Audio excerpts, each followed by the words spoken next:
Hello guys and welcome to Skynomics academy. My name is Sunil Kumar Yadav.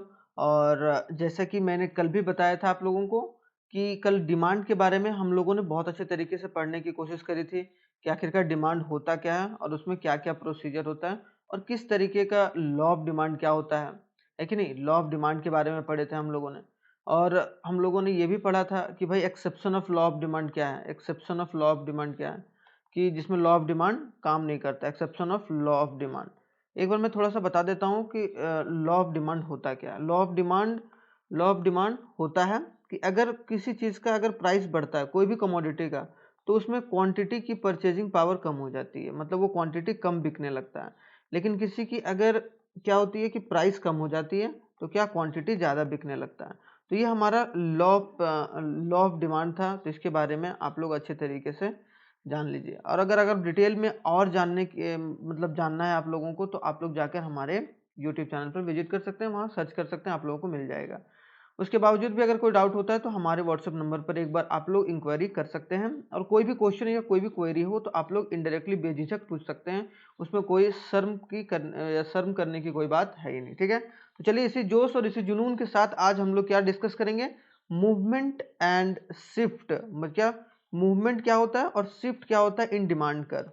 ये बहुत most important question है। यहाँ से क्वेश्चंस आ जाते हैं कि भाई मूवमेंट में क्या क्या होता है, मूवमेंट और शिफ्ट में क्या क्या होता है। एक बात मैं बता देता हूँ कि मूवमेंट में कॉन्ट्रैक्शन, अगर बोला जाए कि मूवमेंट में कॉन्ट्रैक्शन होता है, कॉन्ट्रैक्ट होता है कि नहीं। और इसमें क्या होता है, डिक्रीज होता है, मतलब डिक्रीज और इंक्रीज होगा। डिक्रीज और इंक्रीज, इसमें क्या होगा, कॉन्ट्रैक्शन और एक्सटेंशन होगा। ठीक है, तो ये बात याद रखना है कि अब मूवमेंट के बारे में बात हुआ या हो रहा हो तो उसमें कॉन्ट्रैक्शन ऑफ डिमांड या फिर एक्सटेंशन ऑफ डिमांड, और यहाँ पर शिफ्ट हो रहा हो तो इंक्रीज इन डिमांड या decrease in demand, decrease in demand या इंक्रीज इन डिमांड। ठीक है, तो आई होप सो आप लोगों को थोड़ा सा कॉन्सेप्ट यहाँ पर क्लियर होगा। तो चलिए स्टार्ट करते हैं इस वीडियो के साथ और आगे स्लाइड के साथ कि आगे इसका कॉन्सेप्ट है क्या। तो सबसे पहले क्या, movement along the demand curve, movement along the demand curve और a change in quantity demanded, कि क्वांटिटी का जो डिमांड होता है या क्वांटिटी जो डिमांडेड होता है उसका किस तरीके से उसकी वजह से जो डिमांड कर्व में चेंजेस आता है, तो वो चीज़ हम लोग पढ़ेंगे। तो यहाँ पर दो चीज़ मैंने बताया कि कभी भी अगर मूवमेंट नाम सुन लिए, ठीक है, कभी मूवमेंट आ गया तो उसमें दो चीज़ याद रखना है, कॉन्ट्रैक्शन और एक एक्सटेंशन। अब देखते हैं इसको, moving from one point two another. मैं पहले यहाँ से समझा देता हूँ। जैसे मान लीजिए कि ये आपका इक्विलिब्रियम प्राइस है, मतलब 10 रुपया में आपको 8 पेंसिल मिल रहा था। जैसे मान लो 10 रुपया में आपको क्या मिल रहा था, 8 पेंसिल मिल रहा था। ठीक है, अब अगर बोला जाएगा कि अगर इसका प्राइस बढ़ जाएगा, मतलब क्या, यहां से यहां प्राइस बढ़ा, मतलब 10 to 15 हो गया प्राइस। अब 10 to 15 हो गया तो क्या हो गया, हमारा 8 जो भी कमोडिटी था वो अब 4 हो गया, है कि नहीं। मतलब जब रुपया बढ़ा, मतलब जब प्राइस इंक्रीज हुआ तो मेरा क्वांटिटी क्या हो गया, क्वांटिटी डिक्रीज हो गया। जैसे कि यहाँ पर हम लोग देख रहे हैं कि 4 पेंसिल हो गया। ठीक है, 4 पेंसिल मिलने लगा, ये 4 पेंसिल मिलने नहीं लगा, 4 पेंसिल वो ले रहा है, वो कोई कंज्यूमर, क्योंकि डिमांड हमेशा क्या कंज्यूमर के साइड से बोला जाता है या देखा जाता है। तो यहाँ पर ये बात समझ में आया। तो अगर प्राइस बढ़ेगा तो क्या हो गया, कॉन्ट्रैक्ट हुआ है ना, कि डिमांड कॉन्ट्रैक्ट हुआ तो कॉन्ट्रैक्शन ऑफ डिमांड। तो यही बोला, कॉन्ट्रैक्शन क्या होता है, it refers to the fall in the quantity demanded due to the rise in the price, कि प्राइस के राइज होने की वजह से जो क्वांटिटी में फॉल हुआ है और उसके वजह से क्या होता है, कॉन्ट्रैक्शन इन डिमांड होता है। क्या होता है, कॉन्ट्रैक्शन इन डिमांड। तो ये बात याद रखना है, कब होता है कॉन्ट्रैक्शन इन डिमांड, कि जब प्राइस बढ़ता है और या फिर क्वांटिटी की फॉल होती है, किसकी वजह से, जब प्राइस के बढ़ने की वजह से। ठीक है, तो ये बात समझ में आ जाना चाहिए। तो ये बी से ए क्या हो गया, कॉन्ट्रैक्ट हो गया। अब आता है एक्सटेंशन। तो it is a rise in the quantity demanded due to the fall in the prices, कि प्राइस की फॉल की वजह से जो क्वांटिटी में राइज हुआ है उस चीज को या फिर उस वो क्या इंडिकेट करता है हमारा, वो इंडिकेट करता है कि एक्सटेंड हुआ है हमारा डिमांड कर्व। देखो यहाँ से यहाँ कम हुआ प्राइस तो हमारा ये क्या होगा, क्वांटिटी अब ज़्यादा परचेस किया जा रहा है लोगों के द्वारा। तो आई होप सो ये चीज़ें क्लियर होंगी, एक्सटेंशन ऑफ डिमांड और कॉन्ट्रैक्शन इन डिमांड। ये मोस्ट इंपॉर्टेंट टॉपिक में से एक है, तो ये चीज़ आप लोगों को पता होना चाहिए, इसमें कोई डाउट नहीं होना चाहिए। दोबारा ही देख लीजिएगा अगर ऐसा कोई डाउट है तो। अब थोड़ा सा इमेजिनरी टेबुलर प्रेजेंटेशन देख लेते हैं कि एक्सटेंशन ऑफ डिमांड और कॉन्ट्रैक्शन ऑफ डिमांड, ताकि आप लोगों को और क्लियर अच्छे तरीके से हो जाए। देखिए प्राइस जब 1 था तो क्वांटिटी डिमांडेड 500 हो रहा था, मतलब जब प्राइस 1 था तो कंज्यूमर कितना डिमांड कर रहा था, कंज्यूमर कितना डिमांड कर रहा था 500 कंज्यूमर्स डिमांड, ठीक है। तो कंज्यूमर का डिमांड क्या हो रहा था 500 यूनिट्स। लेकिन जब प्राइस बढ़ रहा है तो यहाँ पर याद रखना है कि जब प्राइस बढ़ेगा तो क्या होगा, क्वांटिटी घटेगा, और जब प्राइस घटेगा तो क्वांटिटी बढ़ेगा। यहाँ पर जैसे लॉ ऑफ डिमांड है। अब यहाँ पर क्या हो रहा है कि प्राइस जब 2 हो रहा है तो क्वांटिटी कम हो रहा है, मतलब प्राइस जैसे ही बढ़ रहा है, जैसे ही प्राइस बढ़ रहा है क्वांटिटी हमारा कम हो रहा है। लेकिन अगर इसको यहाँ से यहाँ देखें कि जब 5 क्वांटिटी था तब कितना 100 यूनिट्स ऑफ प्रोडक्ट, या फिर यहाँ देखा जाए यहाँ पर क्या हो गया कि प्राइस बढ़ गया यहाँ पर भी, लेकिन यहाँ 5 से 4 गया तो ये 200 हो गया ना। इसका मतलब क्या कि अगर प्राइस कम हुआ है, प्राइस अगर कम हुआ है 5 से 4 हुआ है तो हमारा क्वांटिटी क्या हो गया, बढ़ गया, मतलब क्वांटिटी मेरा इंक्रीज हो गया।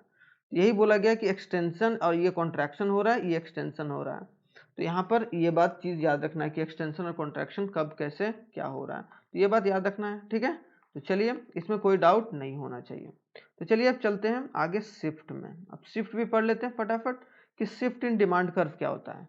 कि शिफ्ट इन डिमांड कर्व में एक बात याद रखना है कि जो शिफ्ट इन डिमांड कर्व में क्या होगा कि इंक्रीज और डिक्रीज इन डिमांड कर्व होगा। जैसे कि वहां पर होता था ना मूवमेंट में क्या कि कॉन्ट्रैक्शन और एक्सटेंशन ऑफ डिमांड कर्व, यहाँ पर इंक्रीज और डिक्रीज इन डिमांड कर्व होगा।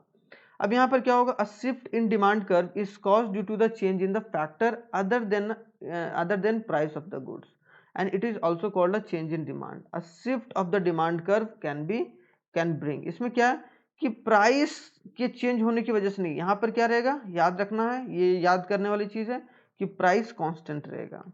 यहाँ पर प्राइस की वजह से डिमांड में इंक्रीज और डिक्रीज नहीं हो रहा, अदर फैक्टर की वजह से हो रहा है, मतलब प्राइस जो है वो कांस्टेंट रहेगा हमारा, मतलब प्राइस में कोई चेंजेस नहीं होगा। जैसे कि यहाँ पर देखते हैं अभी कि प्राइस 20 है तो क्वांटिटी अगर 10 खरीदा जा रहा है, ठीक है, और अगर प्राइस अभी भी 20 है लेकिन अब क्वांटिटी 15, तो मतलब 10 से 15 हो गया ना, तो ये हो गया इंक्रीज इन डिमांड, ठीक है।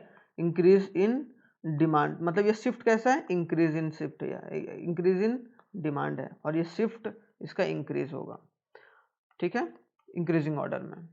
अगर यही उल्टा देख लेंगे, ऐसे उल्टा अगर उल्टा देखा जाएगा, ठीक है, अगर मान लो कि ये 20 रुपया अब रहा, अब क्वांटिटी मान लो कि ये 12 खरीद रहा है, 15 से 12 हो गया, तो मतलब क्या हो गया, ये डिक्रीज इन डिमांड हो गया। क्यों, क्योंकि प्राइस कांस्टेंट है, बस लोग कम खरीदना शुरू कर दिए हैं इस पर्टिकुलर प्रोडक्ट को।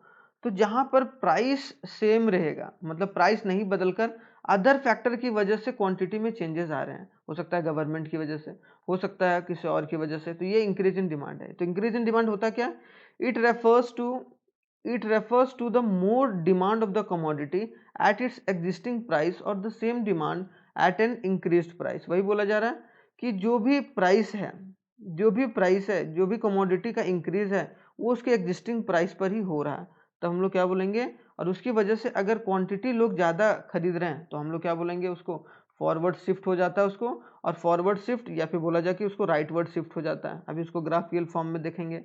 अब ग्राफ ये फॉरवर्ड शिफ्ट कभी भी होगा तो मतलब आगे की और शिफ्ट होगा, तो फॉरवर्ड शिफ्ट कभी भी होगा तो वो कौन सा शिफ्ट होगा या कौन सा डिमांड होगा, वो इंक्रीज इन डिमांड होगा, फॉरवर्ड या राइटवर्ड। अभी देख लेते हैं फटाफट ताकि आप लोगों को कोई डाउट ना रहे, ठीक है। अब देख लेते हैं यहाँ पर क्या है, यहाँ पर क्या है देखो, अभी जैसे हम लोगों ने पढ़ा कि rightward shift of the demand curve, ये किसकी वजह से हो रहा है, इंक्रीज इन डिमांड कर्व। क्या हो रहा है, इंक्रीज इन डिमांड कर्व, ठीक है। कौन सा शिफ्ट है, इंक्रीज इन डिमांड कर्व का शिफ्ट। अब देखो राइटवर्ड शिफ्ट प्राइस सेम है, प्राइस जो सेम है, लेकिन पहले इतना लोग खरीद रहा था, अब क्या हो गया कि लोग इतना क्वांटिटी 1 खरीदने लगे, मतलब Q से Q1 चला गया क्वांटिटी, लेकिन प्राइस जो का तो है कि नहीं। इसकी वजह से डिमांड कर्व क्या होता है, हमेशा डाउनवर्ड होता है। डिमांड कर्व मैंने बताया था पिछले वाले वीडियो में कि डाउनवर्ड होता है, और क्यों डाउनवर्ड होता है उसके बारे में भी मैंने बताया था, तो आप लोग इस चैनल पर जाकर देख सकते हैं अगर आप लोग ने अभी तक नहीं देखा है। तो यहाँ पर क्या हो रहा है, इंक्रीज हो जा रहा है डिमांड कर्व। अब डिमांड कर्व यहाँ था, अब डिमांड कर्व यहाँ हो गया, मतलब यहाँ से यहाँ इंक्रीज हो गया ना, तो राइटवर्ड शिफ्ट हुआ। देखिए आपके राइट हैंड साइड में हुआ है, आपके राइट हैंड साइड में हुआ है, तो इसका मतलब राइटवर्ड शिफ्ट हुआ है। तो ये हमारा क्या, rightward shift, increase in demand. अब यहाँ पर बोला जा रहा है कि demand curve shift towards the right because of, हो सकता है बहुत सारी वजह से, सिर्फ प्राइस जो है यहाँ कांस्टेंट है, प्राइस में कोई चेंजेस नहीं हो रहा है, प्राइस क्या है, कांस्टेंट है। तो किस किस वजह से हो सकता है, हो सकता है कि increase in the price of substitute goods, कि सब्स्टिट्यूट गुड्स में इंक्रीज हो गया होगा प्राइस, या फिर decrease in the price of complementary goods, decrease हो गया होगा कॉम्प्लीमेंट्री गुड्स में price. Increase in income, income की वजह से हो सकता है, डिक्रीज इन इनकम की वजह से हो सकता है, कि इंक्रीज इन पॉपुलेशन की वजह से, या फिर taste in the favour of commodity की वजह से, या expectation to increase in the price की फ्यूचर वजह। यहाँ पर decrease in income, inferior goods और ये नॉर्मल गुड्स। इंफीरियर गुड्स वैसा गुड्स होता है जो थोड़ा सा बहुत चीप सामान होता है, उसको हम लोग बोलते हैं। नॉर्मल गुड्स जो जनरली नेसेसिटी वाली चीज़ें होती हैं, या जनरली जो नॉर्मल चीज़ें जो आपको मिलती है, राइस पल्सेस वगैरह, वो सब सारा। और जो इंफीरियर गुड्स होगा वो ज़्यादा चीप गुड्स होता है, वो बात याद रखना है आप लोगों को, ठीक है। तो ये चीज़ हमारा पूरा क्लियर हो गया कि राइटवर्ड शिफ्ट क्यों होता है। अब पढ़ते हैं हम लोग डिक्रीज इन डिमांड। अभी हम लोगों ने पढ़ा इंक्रीज इन डिमांड, अब पढ़ते हैं डिक्रीज इन। तो it refers to the less demand of the commodity at its existing price और a same demand at a lesser price. यही बोला जा रहा है कि अगर प्राइस जो भी है, प्राइस कांस्टेंट है, और प्राइस कांस्टेंट की वजह से जो भी है, प्राइस में कोई चेंजेस नहीं है, प्राइस कांस्टेंट है, फिक्स है, मतलब 20 रुपये यहाँ भी 20 रुपये यहाँ भी है। लेकिन पहले 15 क्वांटिटी लोग खरीदा डिमांड कर रहे थे, क्वांटिटी का डिमांड कर रहे थे, अब क्या 10, मतलब ये क्या हो गया, क्वांटिटी कम हो गया। तो क्वांटिटी कम हो गया, इसका मतलब क्या हो गया, वो डिक्रीज इन डिमांड हो गया, ठीक है, डिक्रीज इन डिमांड हो गया। और ये क्या हो गया, लेफ्टवर्ड शिफ्ट हो जाएगा, लेफ्ट हैंड शिफ्ट हो जाएगा, ठीक है, लेफ्टवर्ड शिफ्ट होगा, लेफ्टवर्ड शिफ्ट होगा लेफ्ट हैंड की तरफ, ठीक है, उसमें राइट हैंड की तरफ होता था, यहाँ पर लेफ्टवर्ड शिफ्ट होगा। तो ये बोला जा रहा है it is also called a backward shift और a leftward shift of demand curve. इसको लेफ्टवर्ड भी बोलते हैं और बैकवर्ड भी बोलते हैं। तो अब चलिए थोड़ा सा ग्राफिकल फॉर्म में फटाफट देख लेते हैं, ठीक है। ग्राफिकल फॉर्म में देखिए यहाँ पर कि प्राइस कांस्टेंट है, प्राइस क्या है, कांस्टेंट है, लेकिन पहले मतलब 10 क्वांटिटी खरीदा जा रहा था, अब क्या है, 5 क्वांटिटी खरीदा जा रहा है। तो यहाँ क्या हो गया, कम हो गया, तो क्वांटिटी क्या हो गया, डिक्रीज हो गया, लेकिन जो प्राइस है वो क्या है, कांस्टेंट है। ये बात हमेशा याद रखना, चाहे वो सप्लाई में हो या फिर डिमांड में। अभी डिमांड के बारे में बता रहे हैं, तो डिमांड के बारे में कि प्राइस कांस्टेंट है, लेकिन ये बैकवर्ड शिफ्ट इन डिमांड कर हुआ है। ये क्यों हुआ है, कॉजेस कि हो सकता है कि डिक्रीज इन इनकम हुआ हो लोगों का, तो डिक्रीज होगा भाई, तो डिमांड भी, मतलब लोग क्वांटिटी भी कम परचेस करेंगे। Increase in income of the consumer in case of inferior goods, inferior goods पहले चीप सामान खरीद रहे थे, अब इंक्रीज हो गया, तब इंक्रीज हो गया तो वो अब नॉर्मल गुड्स खरीदेंगे, है कि अब नॉर्मल सामान खरीदने लगेंगे। इसको ध्यान से देखिएगा, क्योंकि ये सब सारे टॉपिक्स में बच्चों को बहुत दिक्कत होता है। तो इन्फीरियर गुड्स जो ज़्यादा चीप सामान है, अगर मान लो कि इन्फीरियर गुड्स पहले आप बहुत चीप चीप सामान खरीद रहे थे, अब आपका इनकम जो है वो इंक्रीज हो गया, अब इनकम इंक्रीज हो गया, तो आप ये सामान नहीं खरीदोगे ना। आप मान लो कि आप मतलब एक सस्ता वाला आटा खा रहे थे, अब महंगा वाला आटा खाओगे, है कि नहीं। तो ये सब सारी चीज़ों की वजह से बैकवर्ड शिफ्ट हो गया, कि मतलब जो सस्ता वाला आटा था वो बैकवर्ड शिफ्ट कर गया, वो लेस क्वांटिटी कंज्यूम करेगा, अब आटा जो बेस्ट क्वालिटी का होगा उसे यूज़ करेगा। क्यों, क्योंकि ये इसका इनकम इंक्रीज हो गया। Decrease in the price of substitute goods, substitute goods के प्राइस में डिक्रीज आ गया होगा, या rise in price of complementary goods, complementary goods के प्राइस में राइज आ गया हो, या unfavourable shift in taste and preference, और टेस्ट और प्रेफरेंस में कुछ बदलाव हो गया हो। तो ये चीज़ याद रखना है कि अगर प्राइस सेम है और क्वांटिटी अगर डिक्रीज हो रहा है, तो वो बैकवर्ड शिफ्ट हो रहा है, और उसको हम लोग बोलते हैं क्या, डिक्रीज इन डिमांड, ठीक है, डिक्रीज इन डिमांड। तो I hope so increase in demand और डिक्रीज इन डिमांड दोनों क्लियर होगा, इसमें कोई डाउट नहीं होना चाहिए।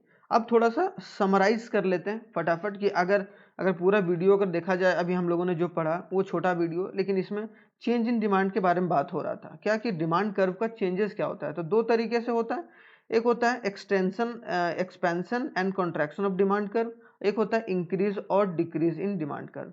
अगर कभी भी एक्सपेंशन या कॉन्ट्रैक्शन ऑफ डिमांड कर्व हो रहा है, यहाँ पर क्या हो रहा है कि प्राइस और जो क्वांटिटी है वो दोनों चेंज हो रहा है। याद रखना है कि प्राइस और क्वांटिटी दोनों चेंज हो रहा है, क्या कि both changes together, both changes, दोनों चेंज हो रहा है। लेकिन यहाँ पर इंक्रीज और डिक्रीज में क्या हो रहा है कि यहाँ पर प्राइस कांस्टेंट है, प्राइस क्या है, प्राइस कांस्टेंट है, यहाँ पर प्राइस नहीं चेंजेस, ये चेंज नहीं हो रहा। यहाँ पर क्या हो रहा है, सिर्फ क्वांटिटी चेंज हो रहा है अदर फैक्टर की वजह से, क्वांटिटी क्वांटिटी चेंज हो रहा है, तो यहाँ पर इंक्रीज और डिक्रीज हो रहा है। तो इसको बोलेंगे हम लोग शिफ्ट इन डिमांड कर्व, क्या बोलेंगे, शिफ्ट इन डिमांड कर्व। यहाँ पर या तो वो लेफ्टवर्ड डायरेक्शन में जाएगा या फिर वो राइटवर्ड डायरेक्शन में जाएगा, लेफ्ट और राइटवर्ड डायरेक्शन में जाएगा। अगर लेफ्टवर्ड में जा रहा है, क्या जा रहा है, अगर लेफ्टवर्ड में जा रहा है तो वो डिक्रीज इन डिमांड कर्व हो रहा है, और अगर वो राइटवर्ड में जा रहा है तो इंक्रीज इन डिमांड कर्व हो रहा है। ठीक है, तो ये चीज आपको पता होना चाहिए, और ये शिफ्ट इन डिमांड कर्व दोनों कहलाता है। सेम उसी तरीके से मूवमेंट अपवर्ड और डाउनवर्ड हो गया। अगर अपवर्ड जा रहा है तो एक्सपेंशन हो, ये अपवर्ड जा रहा है तो एक्सपेंशन हो रहा है, और डाउनवर्ड जा रहा है तो बोला जाए कॉन्ट्रैक्शन हो गया। तो ये सब सारी चीजें हमको पता होना चाहिए। जो अगर बोला जाए कि अपवर्ड, अपवर्ड में आपको कभी भी देखना कि आपको अपवर्ड जा रहा है, अपवर्ड जा रहा है तो वो कॉन्ट्रैक्ट होगा, ठीक है, और अगर डाउनवर्ड जा रहा है तो वो एक्सपैंड होगा। तो आई होप सो ये सारी चीजें आपका क्लियर होगा, expansion and contraction of demand curve. ये चीज याद रखना है, आप लोग रट लीजिए, क्योंकि ये मोस्ट इंपॉर्टेंट टॉपिक में से एक है, और आपके सीयूटी एग्जाम के लिए या फिर बोर्ड एग्जाम के लिए भी इंपॉर्टेंट हो जाता है। ठीक है, तो चलिए अब क्या है भाई, अब देख लेते हैं। अब क्या है, चलिए अब हम लोग कल फिर से 8 बजे मिलेंगे, 8 PM, जो एवरीडे हम लोगों का टाइमिंग है वो। और do not forget we have a class tomorrow, कल हम लोग क्लास है। अब वो कौन से टॉपिक क्लास है, इलास्टिसिटी ऑफ डिमांड, क्योंकि इलास्टिसिटी इंपॉर्टेंट हो जा रहा है। क्योंकि इलास्टिसिटी ऑफ डिमांड क्या होता है, इसके फॉर्मूले के साथ साथ अब इसके न्यूमेरिकल्स भी हम लोग थोड़ा सा देखेंगे, ताकि आप लोगों का पूरा एक क्लैरिटी हो जाए, और आप लोग सही तरीके से, सही मायने में, अच्छे तरीके से पढ़कर आगे चलें। तो चलिए, एक इंपॉर्टेंट टॉपिक में से एक है सीयूटी के लिए। तो मिलते हैं हम लोग कल, बहुत अच्छे तरीके से मिलेंगे। तो चलिए, थैंक्स फॉर वॉचिंग। और अगर आप लोगों को उसके बावजूद भी अगर कोई डाउट होता है तो हमारे व्हाट्सएप नंबर पर कर सकते हैं। ये हमारा वेबसाइट है, ये हमारा फेसबुक आईडी है, ये हमारा इंस्टाग्राम आईडी है। आप लोगों को डिस्क्रिप्शन बॉक्स में भी इसका लिंक प्रोवाइड कर दिया जाएगा। और thanks for watching once again. चलिए, मिलते हैं कल नेक्स्ट वीडियो में, और तब तक के लिए आप लोग स्वस्थ रहिए, और जय हिंद।